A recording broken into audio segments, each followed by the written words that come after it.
কোরআনই বলেছেন, আল মুনাফিকুন ওয়াল মুনাফিকাতু বাযুহুম আউলিয়াউ বায।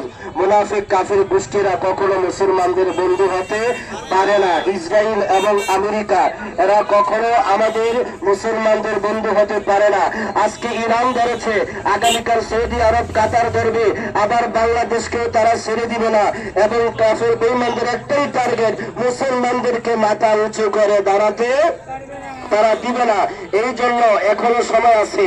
মুসলমান জাতি তোমরা এক হও, হাতে হাত রেখে কাঁধে কাঁধ মিলে তোমরা সামনে এগিয়ে আসো, অন্যথায় সারা জীবন মার খাওয়া যাইবা, মাথা উঁচু করে তোমাদের দাঁড়ানোর কোনো সুযোগ থাকবে না।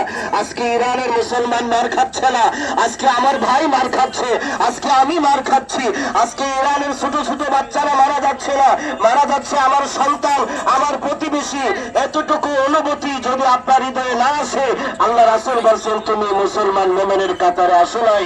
সুতরাং আসুন, আমরা তীব্র নিন্দা জানাচ্ছি ইরানের পক্ষে। আমরা দোয়া করি, আমিও দোয়া করি প্রতি নামাজে, হে আল্লাহ তুমি বদরের প্রান্তরে জানলে আসমানের 5000 ফেরেশতা দিয়ে তুমি মুসলমানদেরকে বদরের সাহায্য করেছো।